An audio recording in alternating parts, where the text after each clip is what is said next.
This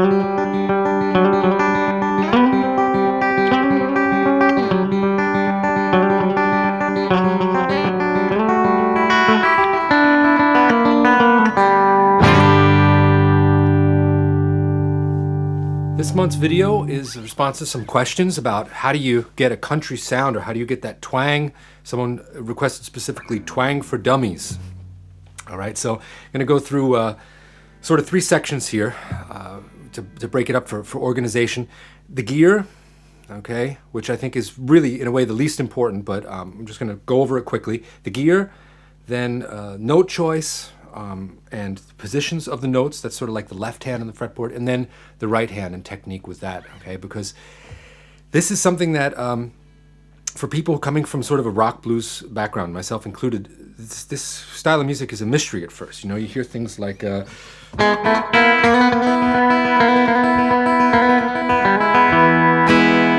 Foggy Mountain Breakdown, or Jerry's Breakdown, the beginning of that, and you go, man, what on earth are they doing? It just sounds so fast, and then, you know, it actually doesn't even look all that complex in the left hand. Right hand is doing a lot of the work, all right?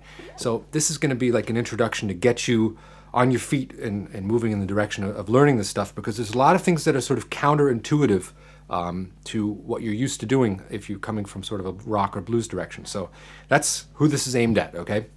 It's really not for beginners either. You got to know a little bit about some scales and notes and stuff too. So just be fairly warned.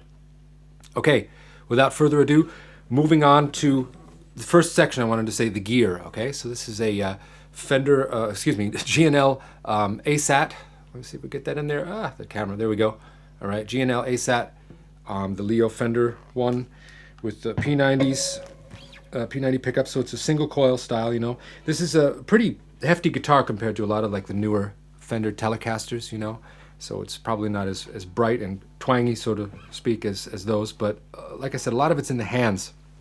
So if you want to go for that classic kind of country sound, that twang, Telly, maybe Strat, you know, something with a single coil pickup, put it on the bridge pickup, playing like that, into a Fender amp, probably your better choice than going into something like a Marshall or a Mesa Boogie. It's just going to give you that clean headroom and that sort of bright sound that Fender has, in that reverb, okay? I'm using here a 65 Deluxe Reverb reissue Fender amp. Okay, it does a good job for this, just putting it in the bass and treble at 5 and reverb at about 3, okay? And effects, I will sometimes use, here we go, the Super Comp MXR for the compression. Right now, I was too lazy to plug it in, and I've got compression on in Pro Tools, but it's doing the same kind of thing. Sort of a pretty fast attack and pretty quick release, just sort of grabbing the tops of the notes as they get louder. Okay, so the softer notes aren't affected so much, but as you pick them harder, that just pulls it down a little bit, so it kind of evens things out. You don't want to compress too hard, though, so you don't want to turn your twang into mush, you know. And a delay sound, like a little slap echo thing, is really important to the sound as well. And you don't have to overdo it. It doesn't have to be a big pinging, ringing mess, just enough to sort of widen the sound up a little bit and give it a little bit more sustain and a little spank to it. I've got it here in Pro Tools. You can hear the, okay, if I hit those deadened strings, you can hear that little okay, it's just a very short delay, 115 milliseconds. That was the classic rockabilly setting. It had to do with the speed of tape and the distance between the record and playback heads when creating first tape echoes. That was the actual 115 millisecond sound came from that. So, you know, set that, something similar to that on a pedal and feed it into your amp, or, you know, if you're recording something, you can put it on afterwards, all right? So that pretty much does it for the gear side of things, all right? I know that stuff's been done to death on YouTube, so I want to just move right along to note choice and the good stuff. What you're doing with your left hand is going to make a difference as to how the notes can ring out over one another, which is a key part to that country sound. So to keep this clear here, I'm going to do the G major pentatonic scale in 3 different positions, and they all contain exactly the same notes. It's just that the first one has no open strings, the next one has open strings, and the third way is to try to get adjacent notes to ring over one another as much as possible, and that gets to be the most countryish sounding. Okay, so grab the PDF, use the link below the video, and then you can follow along. These should be the first couple should be familiar to you anyway. G major pentatonic here, all right, 3rd fret low E string. Okay, old hat. Boring also. Adding in another note, and this is where note choice comes into it, adding in another note helps this flow, and it also helps any licks that you're making using these scales have a good flow to them. So adding in the minor third into the scale as well, instead of just being root, 2nd, 3rd, 5th, 6th octave, now it's going to be root, 2nd, minor third, major third, 5th, then the major 6th, then the octave. All right, so all right, you can already hear that adding in that extra note helps the scale flow along, you know, instead of just being that clunky 5-note thing. Okay, that starts to have a life of its own, all right? You can certainly use this for country kind of stuff. There's no rules, but you're going to find that all the fretted notes kind of take away from that ring that you're looking to get, although, you know, you can come up with some cool licks. Might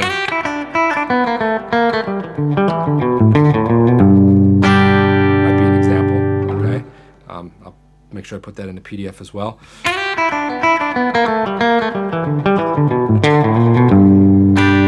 Okay, coming from that scale shape. Let's go on now to scale shape for that scale that uses more open strings, okay? So based around this open G chord here that we all know so well, and that E minor pentatonic box, the G is really the relative major, okay? So the basic pentatonic, okay, basic and boring. Okay, adding in that extra note, getting it up to 6 notes helps really flow along. Okay, and now we have the possibility also of trying to get some of the adjacent notes to ring against one another. A good example for this now will be the lick that ended the little thing I played at the beginning of the video. It was actually up here. Okay, and we could do it down here. Okay, the tone is going to be different. You know, fretting the notes down here makes them a little snappier and a little brighter, which is a kind of twang in itself. All right. Okay. If you're going to pick them all, you know, using the legato thing helps them. You get a sense of the flow and the ringing a little bit. If you're going to pick them all, it gets very choppy.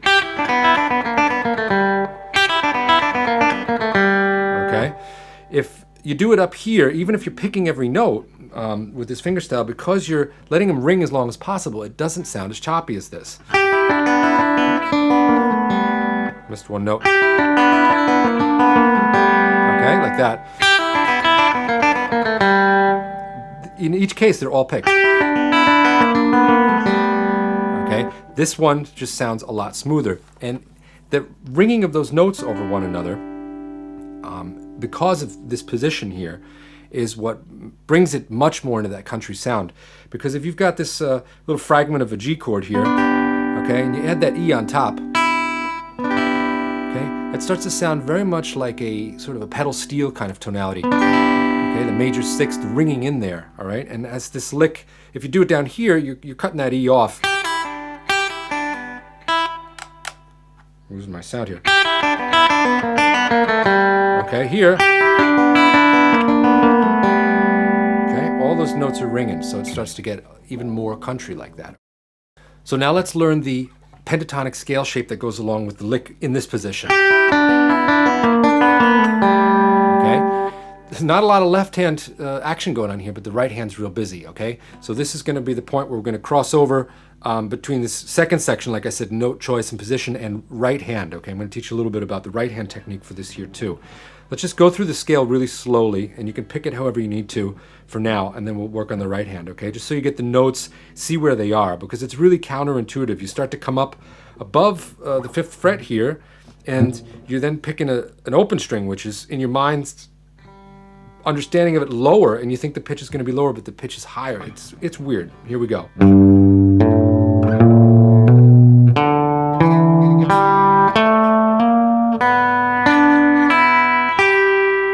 and that's all the same notes as doing it here.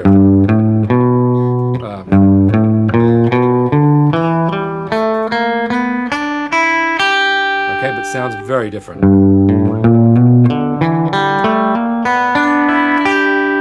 Okay. So let's learn about the right hand for this, okay? What you want to do is anytime you're going to have to skip a string, I recommend, okay, here I'm using pick and fingers, and I'm assuming that a lot of you coming from the rock blues direction will want to learn to do this hybrid picking like this. Instead of getting out those finger picks, you got to slip on here, like, that kind of thing. You can do that if you want, but I'm trying to learn this style with the idea that I'm probably be playing some rock blues kind of stuff and want to slip in one of these licks here. So I want to be able to do it with a pick and fingers. Hope that makes sense to you. Start off with downstroke with the pick, and then since it's the next string, okay, an adjacent string, use your middle finger, and it's an upstroke with your middle finger. You're just plucking upwards. See if I can get a better angle on that. Okay, so switch is dying on this. Ah, my guitar. All right. So, adjacent strings with the middle finger, and when you got to jump over a string, we're going to do it with the ring finger. And it's the same thing. It's just an upstroke with that ring finger. It's just like clenching your fist, and it's pretty relaxed. Okay. Okay. Here I went to the ring finger. All right, and again here, string skip. That's the ring finger.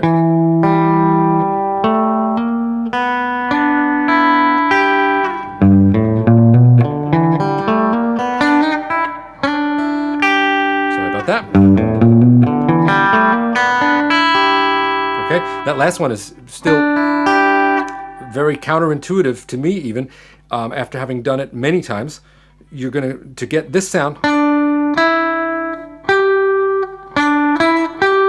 Okay, it's so logical there. Up, up, up. Here, okay, here, and then, okay, I'm going to pick an open string. Isn't it going to sound lower? No, it doesn't. And then I'm going to fret another note, but on a lower string, and it's higher than ah. Okay, you're going to have to probably do that one a bunch of times. I know I did. Okay.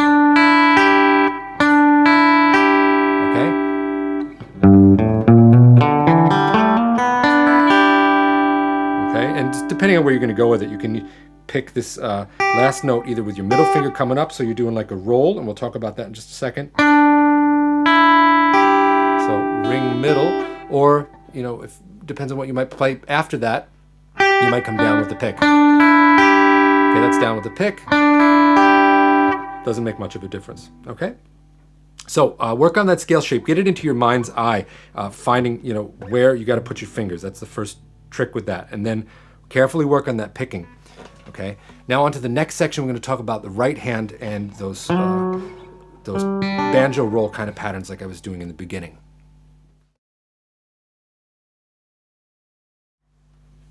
Right hand technique, hybrid picking, and banjo roll patterns, and that's where we get this kind of stuff. 1, 2, 3, 4.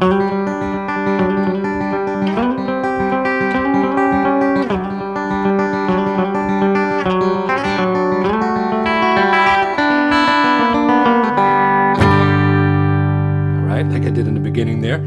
And these banjo roll patterns really come from, banjo stuff, Foggy Mountain Breakdown, but for guitar, Jerry's Breakdown, Jerry Reed. Right,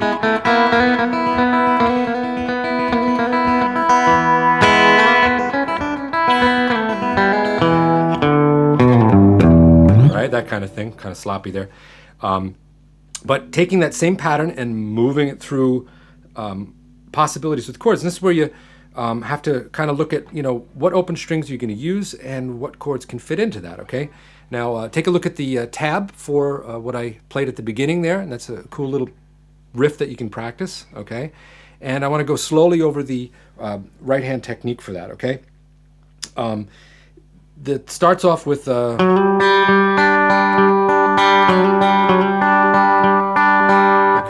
And that picking pattern, if you mute the strings and listen, okay?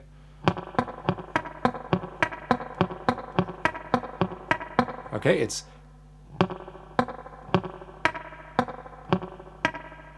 okay, pick, pick, middle, pick, ring, middle, pick, ring, middle, okay? Okay, and it just repeats like that. So grab one of these chord shapes here and sit yourself down in front of the TV, and I always say, Simpsons reruns, I'm a Simpsons fan, Family Guy, whatever you like, sit down and go.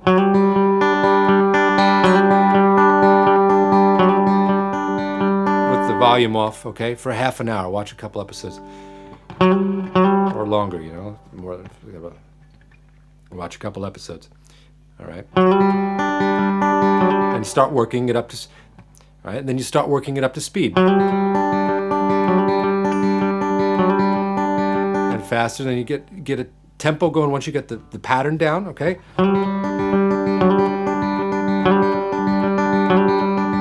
And a little variation on the second one.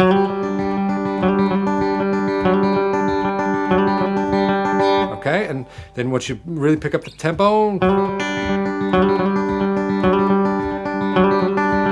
all right, then start working on switching to the other chords that are in that. Let's talk about that for a second.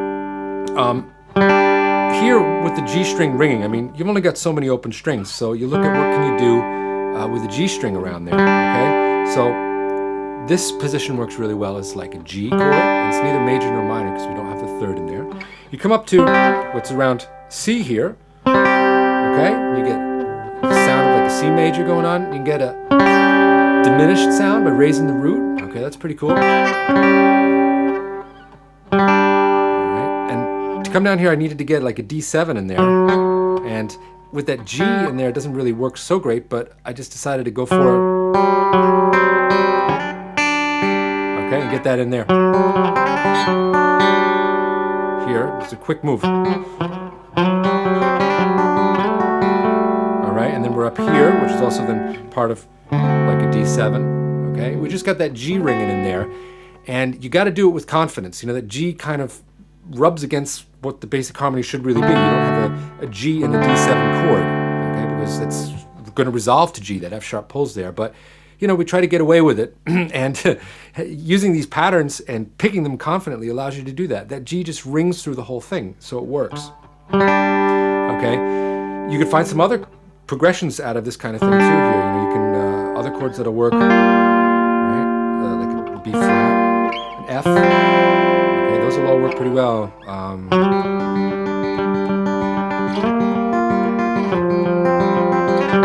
Okay, you can get some really beautiful stuff out of that.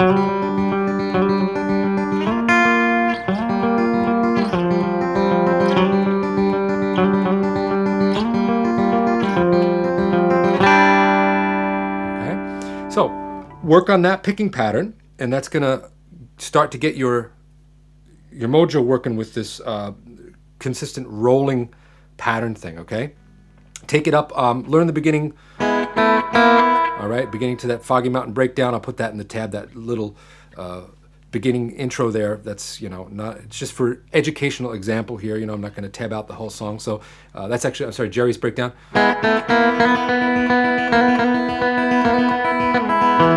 All right, just learn that one little lick there.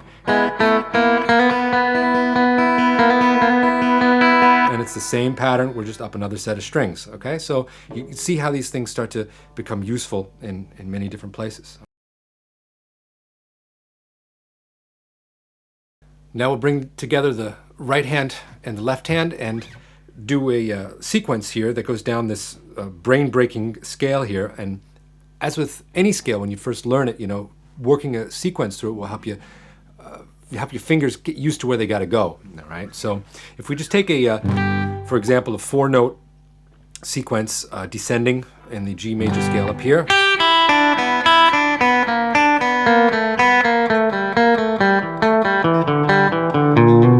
Okay, we'll end it a little bit more musically than just thumping down to the low G there. Okay, that's just a 4-note pattern going down through the G major pentatonic scale with that added minor third. Okay, and then in this position up here, check the PDF, follow along with me. Okay,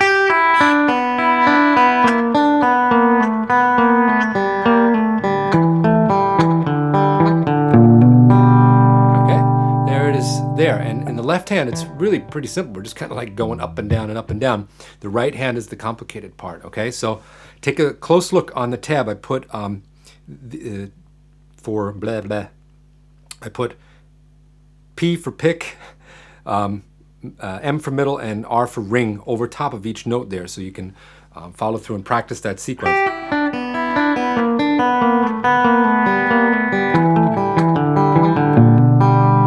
Okay, now that's, going straight down a whole sequence like that is kind of boring, so maybe interrupt it somewhere and create a lick. Let's connect it to...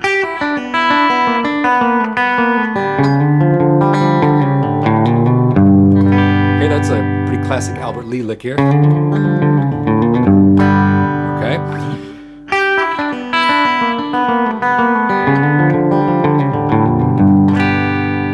I got to practice that one too, get that up to speed. Thanks for watching. I hope this has been informative. If there's anything that you still have questions about or something I somehow overlooked here, this took me a little while to put together, but if there's anything you want, put it in the comments or send me an email, and we'll see what we can do next month to kind of expand on this idea and keep these lessons going.